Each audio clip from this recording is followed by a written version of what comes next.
Breach of Peace is the debut novella from fantasy author Daniel Greene. You probably know Daniel from his YouTube channel, talking about fantasy, reviewing books, and just being one of the pillars of this amazing community we have here. How does his novella go? Stick around to find out.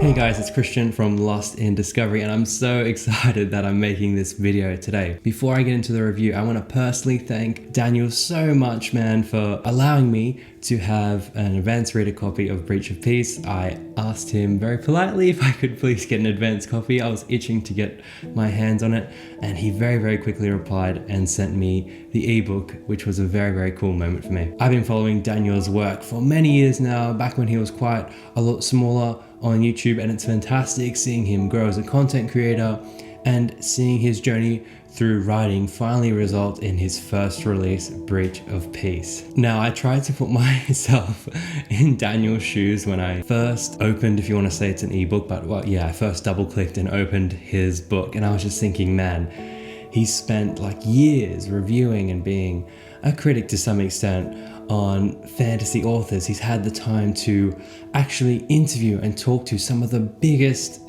names in the game of fantasy right now, and the pressure on his shoulders must have felt immense to deliver on this novella. Like, I couldn't imagine the amount of pressure he was probably under, or how hard it would be not to put so much pressure on yourself on your first release. And to cut the suspense right away, Daniel did a fantastic job in this novella. I really did enjoy it. Again, to clarify, I am a fan of his videos and his content, but I came into reading this with a clear head and just thought, am I going to enjoy this book? I don't care who wrote it. Let's just see how it is as a novella. The second you open this book and read the first page, it's like, damn, dude, this is gonna be dark. And yeah, it is pretty dark. The story opens with a very gruesome and impactful crime scene and builds on from there. We follow three main characters, though I would say there's one real main character and one side character who we do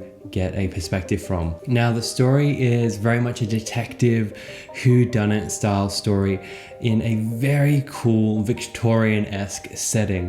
When I was reading this book, it really made me think of the Dishonored game series. I don't know if you guys know it. Not necessarily like the magic and stuff like that, but just the vibe of the environments and that world.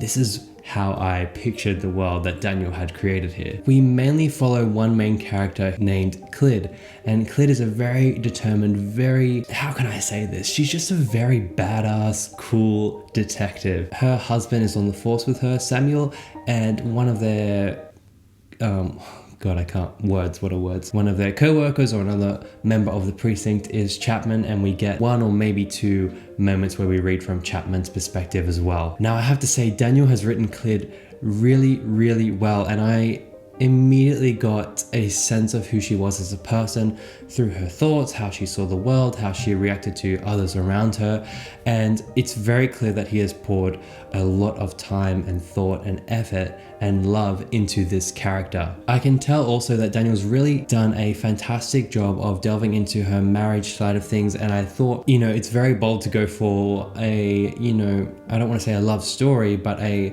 relationship in your first release, because people can be very judgmental of how you write a relationship or how two characters interact with each other when they're in a loving relationship. But I thought he's done a very good job of this, and some of the lines, especially to do with the romance in the story, were very impactful and very well written in my opinion. Now, I'm not a prose snob, I'm not a writing snob, I just like a cool, awesome, fun book to read, and I have to say his writing was very easy to read. It flowed quite nicely. There was maybe one or two times where I'm like, yeah, he's still going to grow as an author. This is one of his earlier entries. He's still got a ways to go before he's up there with the big dogs, but that's fine, man. This is a really decently written first release, and I was not pulled out like to an extent where I was like, oh, this is amateur or this is very newbie. It wasn't like that at all, which is probably maybe one of the biggest concerns you might have going into this. I think he's done a really damn good job here. Now, I've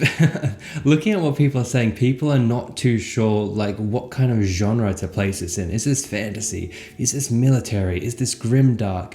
And I'm going to try and shed a bit more light on that. It's a combination of lots of different things.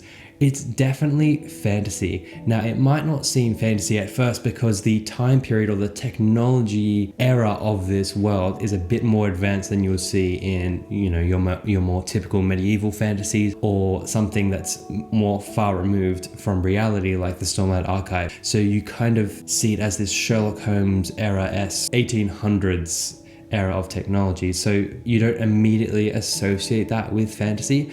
But Daniel does a great job of drip feeding you little bits of lore and little bits of world building to kind of tease your mind to think, oh wow, this is a much bigger world with a much bigger story at play with a lot of magical elements. The horror aspect that people are mentioning, yes, there are very gruesome and horrific scenes that you see, but I wouldn't classify it as a horror story or anything. And man, let's not get bogged down in the classifications. It's just a cool story, okay? It's just cool. It's just cool. Like sometimes when you're talking about this, I'm just tripping over my words and I just want to be like, this was cool. I really had fun.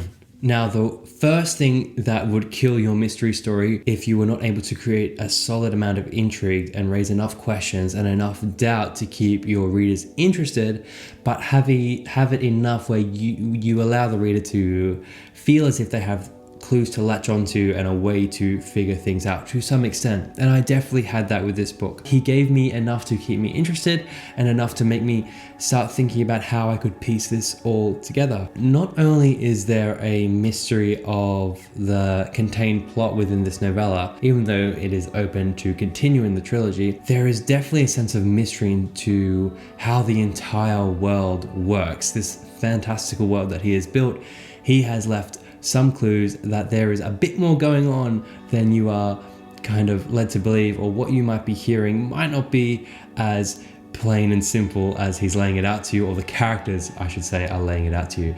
So there's definitely a lot of intrigue that I was left with thinking, man, not only am I pumped to read the next two novellas, I'm pumped to see this turn into a proper world where he's going to write actual full-length novels in. And it's a very solid teaser, basically. It's a very solid teaser in terms of the world, and that was a great time. Now, did he reach the levels of Sanderson in a Sanderlanche? Well, that's super hard to do in a novella. This is quite a short read, even though I read it over a few days just to kind of let it sink in and allow myself to kind of just take my time with it a little bit. But the ending is extremely explosive, very impactful, and just leaves you kind of hanging there thinking, yeah, let's go. I'm sold on the concept. I'm into it. Let's see where it goes. And I think that's all I really need to say here. It's a solid first entry. It's a cool world. The characters are very rich, very detailed, and very well realized, especially Clid, the main point of view you read from. I never found myself confused in what was going on. There weren't long exposition dumps. I thought the writing was decent. Of course, there's room for improvement. It's one of his earlier releases, and that's going to be fine, but it wasn't at a point where I thought this is way below what else I've been reading. It was nothing like that, which is it was such a relief, because I feel so happy for him, man. I'm so happy that I can honestly sit here and not be conflicted and have to think, oh man, I'm gonna have to trash this guy's book who I've really admired over the years. It's actually very easy to be like, dude, good job, awesome.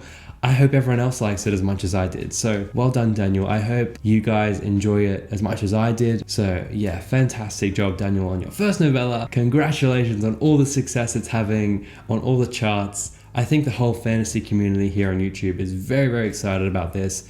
And it's a cool precedent to set for aspiring authors, and it just shows that it's possible that you can do it. And yeah, there is a market for self-publishing works in this genre, and I'm very pleased about it, and it's been a great time reading this book. So yeah, Thank you for watching. If you're interested in more videos about fantasy, I also have a fantasy booktube channel. If you haven't noticed, come over here, subscribe. Daniel's busy now. He's a writer. He's too big. He's like, come on, like let's bring it over here now. Come on guys, let's do it. Thanks again, Daniel, for the advanced copy, and thank you guys for watching. I'll see you all in the next video.